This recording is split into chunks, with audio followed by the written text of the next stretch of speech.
Plusieurs faits et sujets marquants de l'actualité, tant sur le plan national qu'international, ont fait le chou gras des canards parus ce jour 21 août de l'an 2020 dans les kiosques à Cotonou, comme vous pouvez le constater à l'arrière-plan. Mesdames et messieurs, les avis et commentaires divergent d'un individu à un autre quant à ce qui concerne les lecteurs du kiosque. Nous allons les retrouver donc tout de suite sans plus tarder. Bonjour monsieur. Bonjour monsieur le journaliste, bonjour mon technicien. Merci de vous présenter. C'est monsieur Dantoka Yakoubou. D'accord. Dites-nous, quel est le journal que vous avez lu aujourd'hui? Je viens de lire Le Progrès. Face à la situation du Mali, la CEDEAO sort l'artillerie lourde.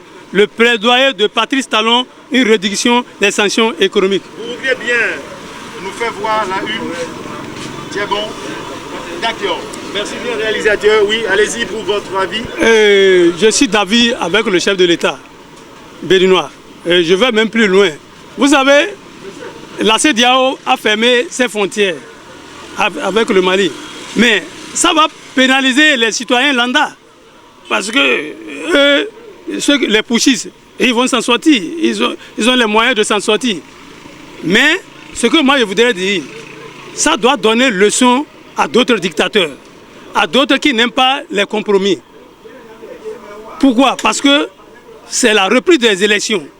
C'est les élections et c'est les programmes dans les casernes. C'est ça qui a poussé ces gens-là à cette faute. Mais tel que moi je suis en train de voir, le coup de force est consommé. Parce que le monsieur même a reconnu qu'il démissionne, même si ce n'est pas contrainte. Et on ne peut rien. Donc ça doit donner leçon aux autres et ils vont changer leur comportement. Je vous remercie.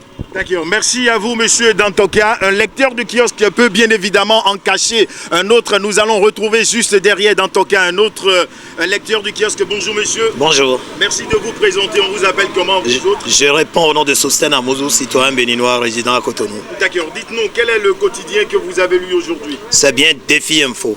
Défi Info. Merci. Le titre qui a capté votre attention et votre avis et commentaires par rapport à... C'est la déclaration des chefs d'État et de gouvernement de la CEDEAO. Bon, c'est déplorable que ceux-là qui dirigent actuellement la CEDEAO sont des gens aussi qui veulent s'éterniser au pouvoir. Je le dis haut et fort. Aujourd'hui, les chefs d'État optés pour le pouvoir ne donnent plus bonne référence aux tests de leur République. C'est comment faire pour faire un troisième mandat. C'est comment faire pour faire soumettre le peuple à leurs objectifs dictatoriaux. Il faut en finir avec ça. Nous quémandons toujours. La CEDEAO est toujours à la quête de demander à l'extérieur. Mais soi-disant que ces pays-là sont indépendants. Pour quitter cette indépendance, il faut qu'on commence à respecter les tests de la République. Il faut qu'on commence à écouter le peuple. Car c'est ce peuple qui a élu ses chefs d'État. Mais aujourd'hui, pour telle situation, la CEDEAO, les Maliens criaient. Il y a eu même un ancien premier ministre qui a été enlevé au Mali, Soumaïla Cissé, qui fut un fonctionnaire de l'UEMOA, j'espère en temps. Il a opté pour un poste là-bas. Des exemples de la sous-région, des cadres de la sous-région qui peuvent donner un pouce à l'économie de notre sous-région sont enlevés comme ça. Et le chef d'État n'a pas mis des mesures d'enquête. Il n'a pas pris. Regardez le Nord Mali, là où, dans le désert où les MNLA s'imposent déjà comme un gouvernement et commence à percevoir d'impôts sur là. Un Mali qui est un pays unique devient deux pays avec deux drapeaux. Et la CEDEAO s'est tue sur toute cette situation et n'a pas pris des mesures sécuritaires pour finir. Pour finir.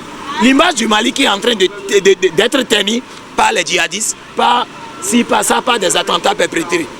Et le chef d'État ne s'inquiète même pas. Le peuple a dit, l'élection législative qu'on a eue là, repartons à cette élection législative parce qu'il y a eu des partis exclusifs. Mais c'est de ça qu'il s'agit. Le président ne s'est inquiété de rien de ça. Il s'en est pris même au peuple. Est-ce que nous sommes encore à cette étape? Nous ne devons plus être à cette étape. Les présidents de la CEDEAO qui ont sorti leurs déclarations ne sont pas les bienvenus. Ces déclarations ne sont pas les bienvenues. C'est des mesures qu'il faut prendre pour d'autres pays qui sont sur ce plan. Prenez le cas de Ouattara qui est au pouvoir et qui veut gangréner déjà la Côte d'Ivoire à travers l'exclusion de certains pères de la nation. Ceux-là qui lui ont donné la nationalité ivoirienne. Aujourd'hui, il interdit à ceux-là de ne pas rentrer en Côte d'Ivoire. D'accord. Merci beaucoup à vous, Monsieur Sosten, pour votre intervention. En tout cas, c'est votre avis face au sujet. Juste derrière vous, nous allons retrouver un autre lecteur du kiosque. Les principes de ce programme sont connus. Nous n'allons pas injurier, nous n'allons pas nous évertuer à injurier les autorités, encore moins les institutions de notre République. Tout ceci se passe donc dans le respect. Bonjour à vous, monsieur. Bonjour, monsieur. Oui, merci de vous présenter. À l'état civil, je réponds au nom de Blaise Dansoa Takou. Allons-y. Oui. J'ai le progrès. Face à la situation du Mali, la CEDEAO sort l'artillerie lourde. Le plaidoyer de Patrice Talon, une réduction des sanctions économiques. Et voici le journal. Oui. Je me pose la question de savoir à quoi vaut la CEDEAO aujourd'hui pour les États membres de cette institution. Est-ce que ces présidents défendent réellement l'intérêt général de ces peuples-là dont les pays sont membres? C'est la question que je me pose. Sincèrement, il faut que ces présidents qui composent la CEDEAO cessent de jouer avec le destin des peuples qui les ont élus. On a compris que ces chefs d'État qui se réunissent aujourd'hui pour prendre des sanctions à l'encontre du Mali ne défendent pas en réalité les peuples pour le rôle du médecin après la mort. Depuis que la crise a commencé, qu'est-ce qu'ils ont pu faire? Maintenant, on attend le pire avant de sortir. Je prends par exemple le cas de Bénin.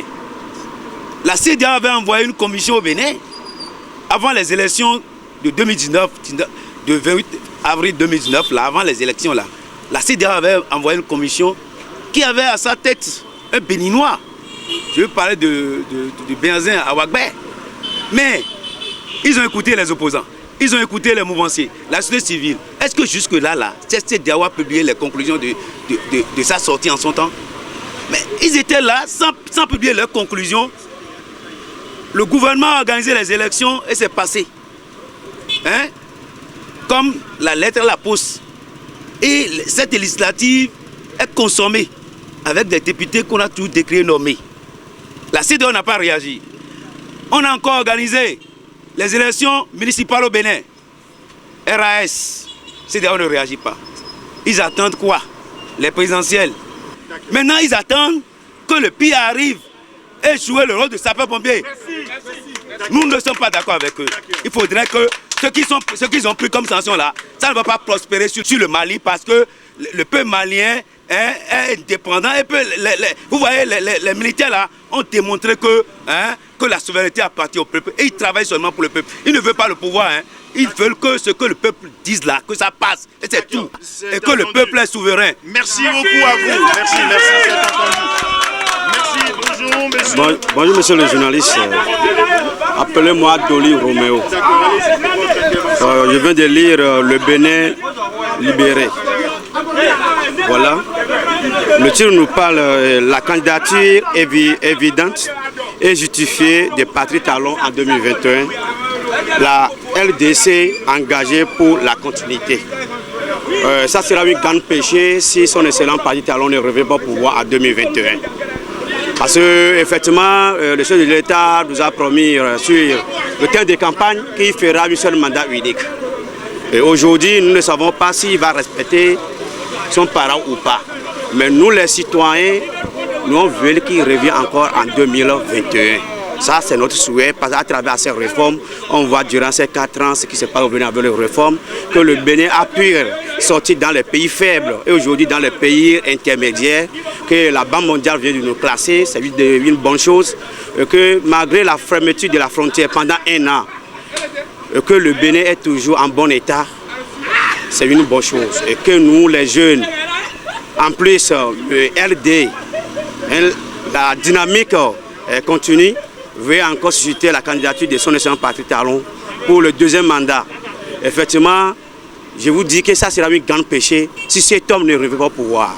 Mais si vous ne le savez pas aujourd'hui, demain va nous donner des raisons.